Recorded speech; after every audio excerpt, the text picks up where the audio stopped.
So, before I start this video, right, I just want to tell you, right, there's gonna be spoilers involved. Exactly. I mean, it's gonna be in the fucking title of this video, and if you want to check out the video on YouTube, it's in the description. Anyways, guys, peace. DuckTales got itself a new reboot, and as most reboots I ever seen before, they were pretty garbage. I have to say, there is Teen Titans Go, and worse than that is the Powerpuff Girls. And the Twerking Panda, one of the new villains, I genuinely despise. Just watch this. You really want to be contemplating why this show even exists.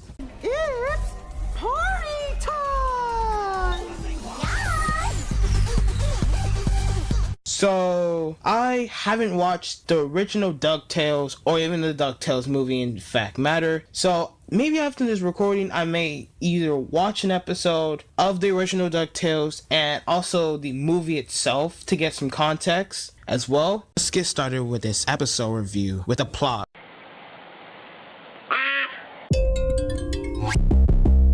Now, the peaceful pelican is just trying to look for a place to rest. He tried to find everywhere. He finally finds a place to stay, and an earthquake comes along. The triplets help Donald Duck, right, with his clothing, right, in the process burning it, getting it wet, putting it in the dishwasher, making him the worst meal I ever seen, and almost potentially trying to hurt him.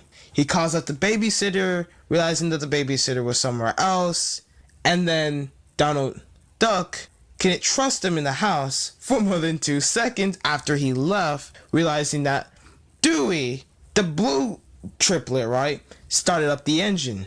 Now, this forces Donald Duck to bring the triplets to the McDuck Manor owner, Scrooge McDuck. The only problem is that the triplets are troublemakers, and Scrooge McDuck is an adventurer, and Donald Duck is very, very protective. Now, we see the first time of Scrooge McDuck in this episode, and he turned from epic, very epic adventurer to, well, what they call a old man who seems to get grumpy a lot and a lot. I mean, he's grumpy to his chauffeur, he's grumpy to his fucking secretary, or she doesn't like to be called secretary, but whatever. She's grumpy to even his own fucking grandnephews.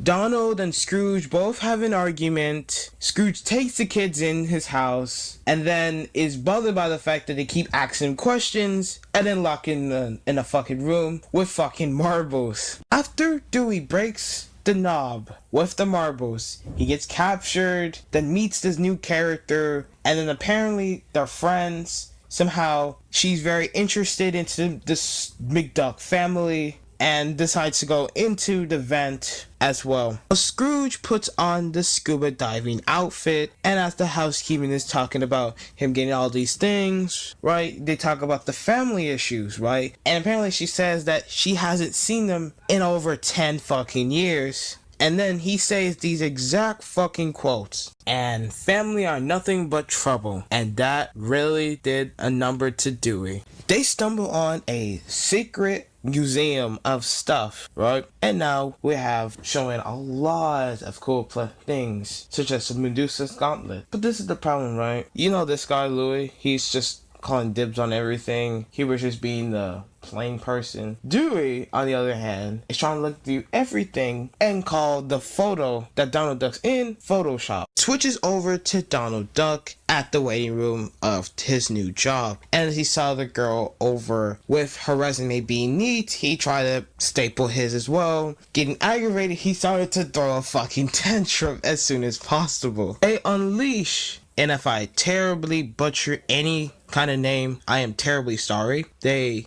unleash Captain Peghook, the scurvy of the Riversdale. They use 6 Excalibur and a Hellas Man Horseman, the easiest one. Now Scrooge noticed the mess they caused, and afterwards Scrooge has to actually manage to save the day from giving the head of Scrooge that the captain demanded to the captain and giving the head to the Headless Horseman. But afterwards Scrooge was very angry with them and saying that you caused the mess of all of this. Remember the quote, and family are nothing but trouble, oh boy, Dewey used that against him and decided to get so fucking ballistic that he hit the gong with his cane. Now you're supposed to hit it 3 times and Scrooge hit it once. Now let me show you a flashback of how many times the gong was hit the other previous 2 times.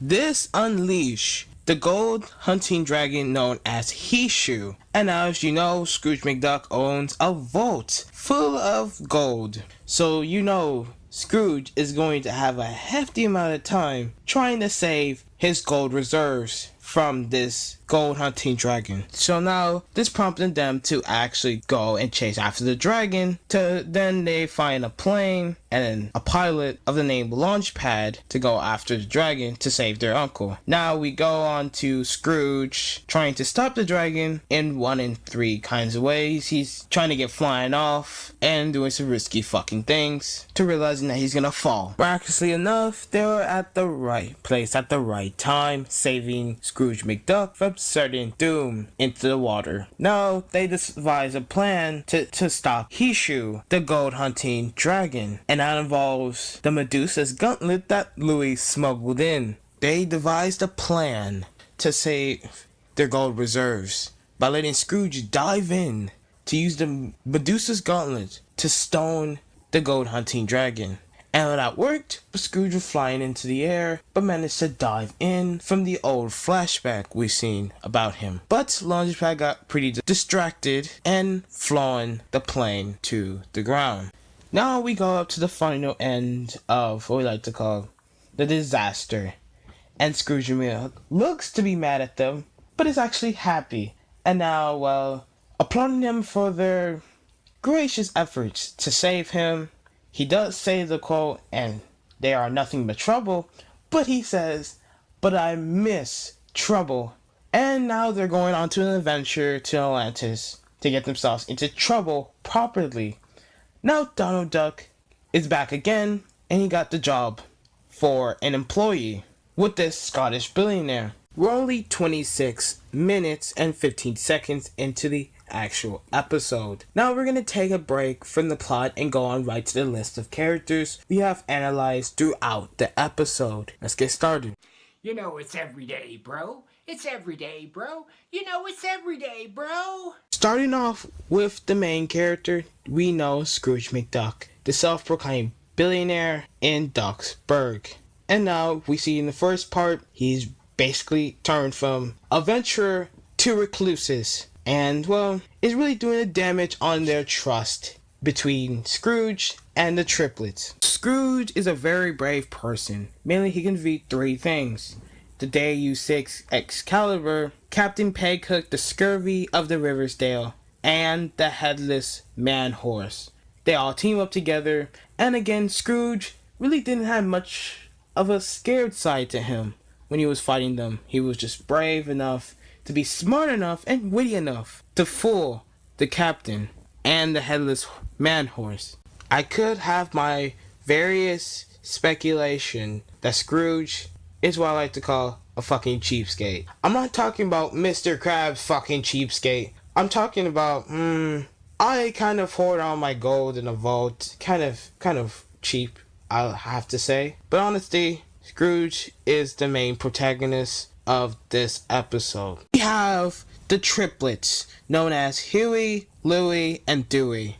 Now we're gonna start off with Huey. Now Huey's that part in the group that will say something pretty uninteresting, but he will be the one to be the most interested out of the entire bunch. He'll be like, whoa, that is cool. Look at my frost collection, bruh. That's how he is. I swear to God, I'll show you a compilation of how much uninteresting things this triplet does.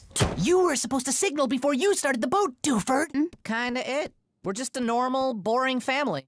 What are you doing? Wait, never mind, they teamed up. 4 times if you count each monster as an individual time. Louie is the next triplet I'm gonna be talking about next. Now Louie has this personality where he acts completely smug, and he'll be the group to act like a complete rebel. In honesty, he'll act like a complete prick and a complete retard. But, and anyways, he doesn't like say, oh, you know this shit. He doesn't try to act cool. He just has that face all the time. He's just like, I'm a smug man. Very smug. Dewey is the major triplet that we focus on in both parts of the episode. Now, first, he is very, very emotional. He's very insecure about himself. So, you remember the quote I told you about, and family are nothing but trouble? I repeated like 5 fucking times, right? And he gets emotional about that and uses it against him and all that shit, right? Again, he is very emotional. He's very emotional. He doesn't really have that state of mind as the other characters do. Webby is kind of that, I like to call, energetically obsessive character. She's kind of like that person who loves to be interested about everything about you. About one person, maybe 2 or even 3. You know Sarah from The Amazing World of Gumball, right? How she was completely obsessive over the fact that she liked Gumball and Darwin, because they were the first person to speak to her. And despite them not liking her behavior, they still put up with that shit. They somehow had to put up with her being obsessive. At the first part, she was very, very obsessive. But then later on the line, when they're trying to save, she was kind of just like the boys and wasn't really taking charge or lead. Donald Duck is a very, very overprotective uncle to his nephews, because for a good reason, they're really troublesome as fuck. And personally enough, he is probably one of the most fitting characters ever, but they gave him like the worst role. Now, personally enough, his nephews see him as a very boring person, and the picture you will see before, they thought it was Photoshop. Now, personally enough, they live in a houseboat, and then afterwards we barely see him, even though I think he's like my favorite character out of the DuckTales so far. Mainly due to the fact that he has some kind of comedy with him. He's kind of just gets in the way of being in this kind of screw up. But he's not the one screwing up. He's the one that's in the problem. But he's still trying to save the screw ups. Launchpad McQuack. Now, he resembles to High Five in the Emoji Movie. Now, I don't know why I'm saying this, but he really does. It's kind of like that dude who unintentionally does some stupid shit, not even to get a laugh, because it's just his personality. He's kind of mental, and I kind of like it about him is that he's kind of energetic. He doesn't seem negative stuff, unless he's about to almost plummet to his fucking death. We have Miss Beakley. She's kind of like the housekeeper. She has the power and the muscle, and well, she keeps the kids from getting into trouble. Mainly the actual grandmother of Webby herself. We're going to transition to the plot of the second part. The trip to Atlantis. Discovering new characters, and new stories, and even new relationships. Join my server. My dad owns the domain. Now, we have the site of our first villain of the name Flint Glumgold, which basically he just shows us a trainee video of his own business. No one gives a shit about this. And now we are scheduled to give 3 of the best and cheapest people a job, and Donald Duck worked for him as well. Now we see a lot more to deception for family members. Like for example, we see Donald being lied to by Uncle Scrooge and Louie himself. And then Louie decides to teach Webby how to lie to her grandmother. Webby questions Louie, saying, why didn't you tell Donald the truth? And then Louie follows up with something very manipulative, saying, oh, didn't you tell your grandmother that we're going on an adventure? And as soon as he said that, Webby was ultimately saying no. And then Louie said, you have to call her this instant. She might be worried sick about you. He has the audacity to say, lying is the responsible thing to do. Now, Scrooge felt like he had his mojo back, his adventurous mojo back. Until, well, Huey became the bland one once again, entitled him with the most blandest shit I ever seen. And even with a fucking itinerary. And then Dewey comes along, rips out the itinerary, and decides to go bother Scrooge and be very fucking curious. Now, we see Scrooge trying to be very protective to Dewey, trying to start all this shit. And now, afterwards, he found a plan to keep him safe by putting him inside the seatbelt. Dewey was very unimpressed into how bland and safety-wise Scrooge was becoming. And, well, they try to cheer up with the moment that they're with Scrooge McDuck on a submarine. when they found out how much time there was, which was 16 fucking hours, well, they gotta spend some time while they can. Dewey wasn't putting up with that shit. He can't fucking sleep with that. Dewey tries to take charge, and seeing the map, he sees we're going the long way and says, we're going the long way. Then Scrooge says, the shortcut's not always a straight line. And then he tries to hex up the map. He uses his cane to stop him from touching the map. Then Scrooge turns his back around and Dewey changes the map to go through the shortcut, which means going through all three of the monsters. After Launchpad goes to the direction that the map is showing, they face a colossal squid. Also, they face a bunch of inverted merman, as well as face this cloud monster. He says this following quote, "And you kids were the death of me." Dewey is pretty happy about this because, well, he's trying to revive the spirit that he once lost as old Scrooge McDuck. Again, in the flashback, Huey wants to go to the bathroom, but it's infested by a merman. And then Scrooge says, it's the ocean, there is no pit stop. And then they find a tanker where they don't know or who owns the boat. Switches over to Donald Duck telling about the memorable times he had with the triplets to Hash and Slash McConniskoff and Cabby McStabberson, for Dewey's first walk, to Huey's role as the water boy, to even them visiting a supermarket poster of the name Grand Canyon Cola. Now, Flint noticed that there was an intruder on his boat, and they realized it was Scrooge, as well as going to Atlantis. And Donald saw him, and oh boy, he got fucking pissed off, saying, I'm going to kill him. And Flint went with the idea of calling it a masterpiece, saying that he's gonna put on the Employee of the Month. Scrooge explains this bunch of fucking nonsense, and well, they found Atlantis, and then realize it was fucking upside down, and they go inside. Now, it switches back up to Louie, and trying to do the responsible thing of lying. And well, Louie tells Webby to lie again about being at a friend's house, and she does that in a really over-exaggerated and scared way. Now, Scrooge is talking about a bunch of, well, who gives a fuck? And well, after he said death tracks, Dewey went in, straight up. And Scrooge was trying to protect him, telling the kids to go back to the south. Flint and his crew find Scrooge at the city of Atlantis. Now, Cabby McStabberson tries to use her daggers to hit one of the members, and Donald Duck intentionally bumps into her, and then she gets mad and almost try to kill him. In order for Donald Duck to get away from being killed, he says, if we get rid of them now, we won't be able to torture them later. And Flint agrees with this, and he wants to see Scrooge McDuck suffer. We see Dewey mad on the realization that this trap is on the top. As we explained before, Atlantis is upside down. And then Scrooge says, don't touch any more things. Then Dewey kicks a rock, it activated a booby trap, and snakes came out, and it poisoned Launchpad. This switches over to where Webby was lying to get out of a situation with Louie, making up a friend called Sabina. Launchpad is infected with fucking blood all over him, and when he falls, Hubert screams. Donald Duck notices and tries to find him by making a distraction, saying that he was going to the bathroom. Scrooge finds a way to the death trap as Dewey is trying to be a brave adventurer stopped by Scrooge. He notices a death trap, and Donald Duck is affected by the fire. He sees right up, and he noticed that Dewey was there, so he's gonna cause some trouble. Dewey wanted a challenge, so you know what he does?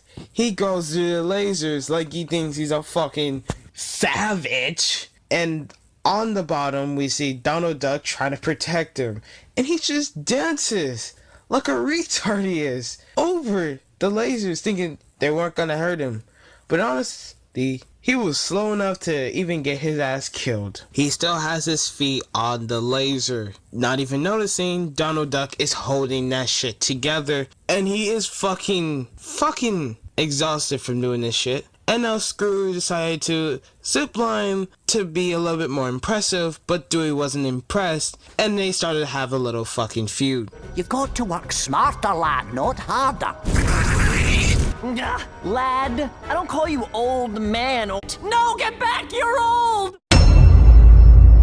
No, get back! Now after the little feud about trust and more trust stopped, Dewey finally gets off of the bridge and the entire bridge collapsed and the other four couldn't get through, so they have to find a different way. Then Dewey tries to climb down. Now Donald Duck fucking relief, Flint and the crew found him, and Flint says that he found a shortcut to the treasure of Atlantis. They go down and find that Flint found the treasure. Now they also assume that Donald Duck was kidnapped, and they try to sneak attack and flank him.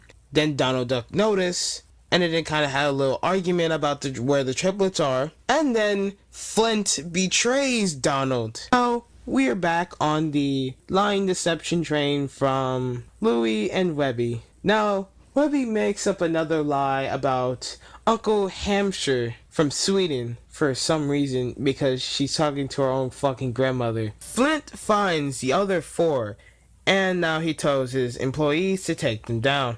Now we are found back to the other three, who is gonna drown in their own demise. And now Donald Duck, trying to stop the water, he starts a fucking argument about trusting him with the kids. Now Scrooge tries to defend that by saying, hey, it's not my fault. And then Dewey tries to cover it up by saying it was his fault, and then realizes that Atlantis was upside down. The jewel was on the top. And now they realize they have to get it in order to fix all this. So this meant that Donald had to actually trust Dewey for the first time, since he's a very, very, very bad troublemaker. Donald Duck did manage to reason with them and to get the jewel, pull it out, and it restores everything back to normal, and they can escape out of Atlantis. Now we see the others fighting the employees of Flint, and surprisingly survive. And then Scrooge was wondering where Flint was. Flint actually managed to betray them and change the quote from employee is the greatest treasure to treasure is the greatest treasure, and blow them up with a missile. Flint tries to blow them up with the missile, shoots it at them, and they have to evacuate. Now the same employees that betrayed Donald now are asking him to be sympathetic for them. Then Scrooge manages to actually trust Dewey once again. Flint was bragging about how he got the jewel of Atlantis. Well, until Scrooge came along and started bragging about how he has the real gem of Atlantis, powering electricity for 50 years. Then Flint got captured by a squid from the gem's curse. Switches over to what I like to call the deception train. Now, Miss Beakley found Webby coming off the submarine saying that, I know you lied. And Webby trying to own up for her mistakes, and then Miss Beakley said, no more lying, and she just allowed her to go on these adventures. Donald Duck goes over to Scrooge. Scrooge, assuming that he was going to start another argument with him, maybe because he was mad or something like that. And then he realized too that he was very overprotective. And then Donald Duck decided that he would allow them to visit sometime very soon, a few times more. And then the houseboat blows up. And you know who did it? Dewey! Let's go to a flashback! All right, boys. We'll get to Cape Suzette and back before anyone realizes we're gone. So long, Dorkberg. Hello, Uncle Donald. What's up? 20 years later. Scrooge allows them to stay at his house. They move in with the houseboat and they play around together. And there's a scene that is very, very big. Let me show you.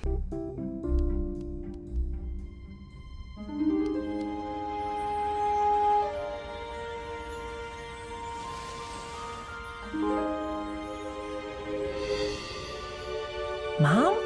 This may actually start some kind of area to where more and future episodes may come about finding their mother, and maybe a new character as well.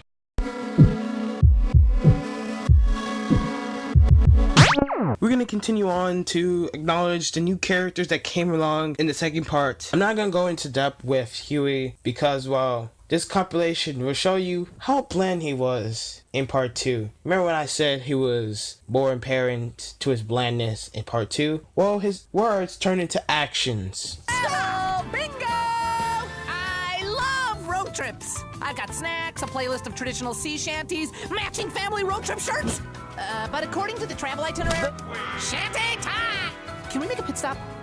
I have to use the bathroom, but it's, occupied.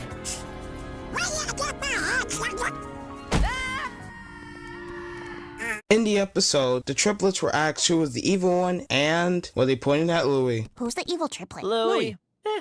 I will most likely call Louis a down-to-earth guy, mainly because, well, he's always chill a lot. He's chill there, he's chill there, he's chill everywhere. I remember over-exaggerating that he has a very smug grin in the first part, but he's not very developed in the first part. He's more developed in the second part, just like most of the characters. More likely so, Louis can be seen as very malicious or manipulative in a sort of way, but people might say he really does care about Webby. They may have a relationship together. Now, Dewey was a lot more apparent in this part of the episode, mainly due to the fact that he really wants adventure and he really wants that bond with Scrooge. Dewey is kind of the person who is very, very irresponsible. Even though he saved the lives, he blew up the fucking houseboat, he's still that irresponsible. Again, Dewey is that character who will put himself in the front seat of everything, despite it being dangerous, scary, or even just plain old mediocre.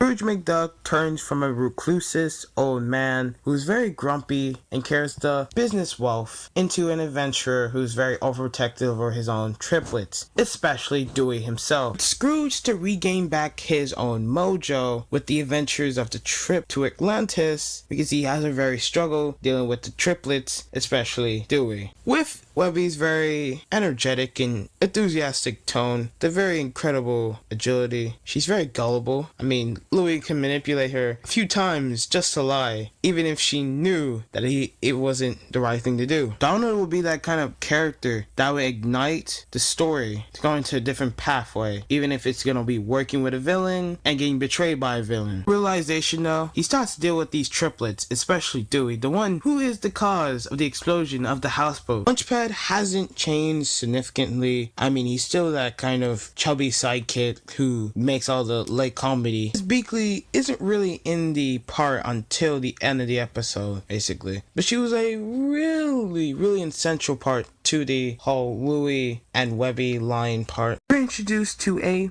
major villain, maybe even a main villain like Slade from Teen Titans. Now, the thing about Flint is that he's kind of mainly more of an agreeable guy, but the problem is, well, he is very selfish. Flint can be seen as a main or major villain because he's very manipulated to not only the protagonist, but also the antagonist that was supporting him, and as well as very much a backstabber. I've hack and slash. Let's see here, these characters, well, more likely they're interesting for sort of, they got backstabbed, it's pretty much it. These characters are more likely better for a background character if this was like the same kind of role, because they barely even have a role except for being the main henchman, but they barely do anything. As per certain, at least, Gowie McStabberson, she's probably that silent kind of antagonist who with that villainous sort of touch, and despite her being very athletic, well, she got her ass fucking beaten by, what, Webby? Pretty funny. In part 2, there was a lot different with the character development.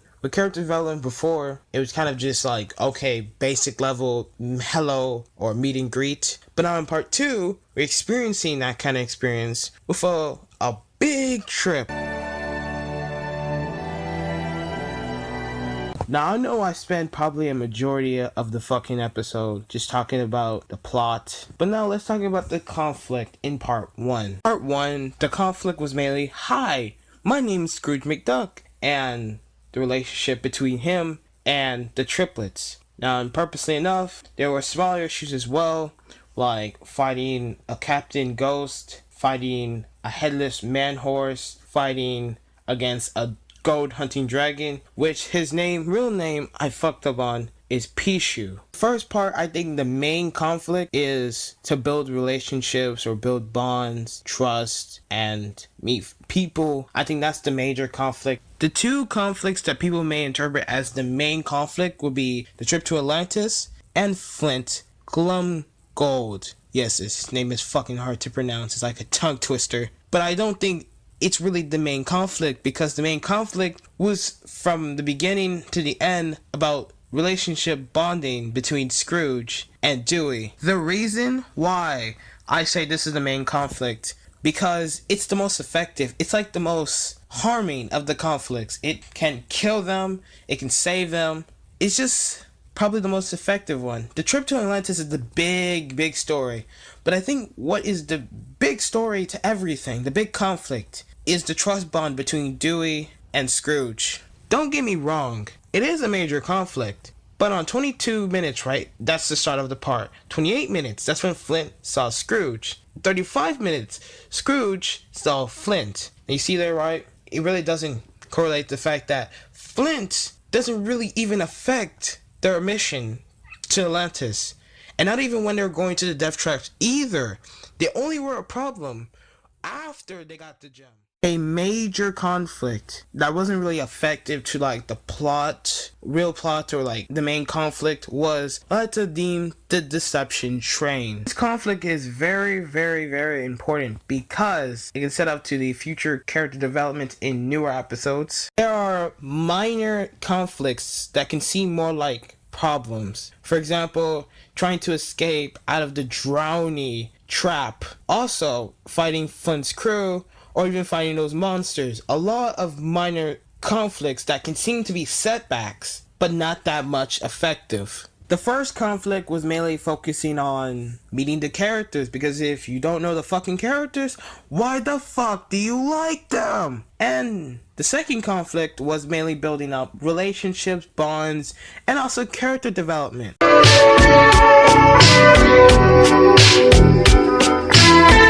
The scheduling was kind of a little bit more unique than what I've seen from pilot episodes. You see pilot episodes just airing once, but this time DuckTales actually aired their pilot episode for an entire day, 24 hours, repeat continuously. The intro is pretty much the same except for the visuals and the person who actually sings the song. But other than that, I see the same fucking lyrics for both of them. The comedy in this show is actually funny. It uses what I like to call sophisticated comedy, clever jokes in here. Somewhat level that you will kind of get a chuckle out of this actual episode. Unlike ruining the fucking meme culture and also the fart jokes, they're not fucking clever. They're fucking disgusting jokes. I mean, if you don't find these jokes funny, that's fine. But you gotta realize, these are actually clever compared to Twerking Panda. DuckTales comedy resembles to Gravity Falls sophisticated, clever jokes. This is why I kind of just love the comedy here. It's clever, sophisticated. You'll probably most likely just at least get at least a chuckle out of at least one part of it, because it's actually pretty funny. Mrs. B, open up! I need to get out of here before he shows up. Hey! Jettison that jalopy from my driveway this instant, you deadbeat! Who's the evil triplet? Louie. Let go of my uncle! No! I wasn't prepared for that. I realized something. These characters look like the models from Alvin and the Chipmunks the show, which is a shit show with abysmal writing, abysmal character development, and abysmal plot. For fuck's sakes, this guy just act like a complete fucking dick to everyone. But seriously though, they don't have the characters from DuckTales as the same development as the ones in Alvin. I mean, Alvin resembles this kind of arrogant, annoying kind of look to him. Then we have the self-proclaimed brainiac known as Simon. Then we have the cute but chubby comedic relief known as Theodore. And if we look to DuckTales, Huey resembles to just a bland kind of character who kind of just likes to fucking write and plan shit. Then we have Dewey as the very enthusiastic, but he has emotional issues and very insecure.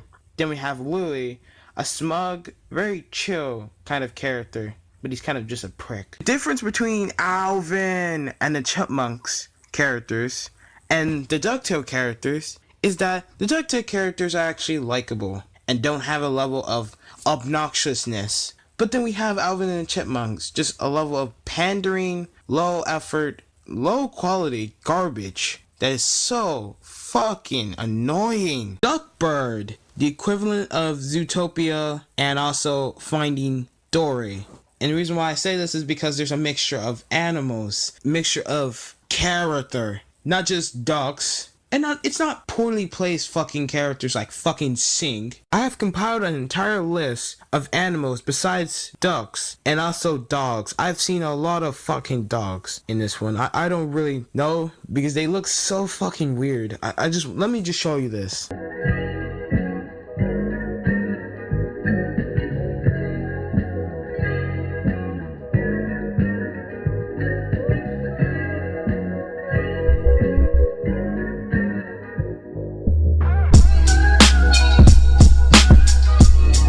So we got pigs, we got ostriches. I'm still confused whether this is a dog or a bunny or it's just a hybrid of both of them.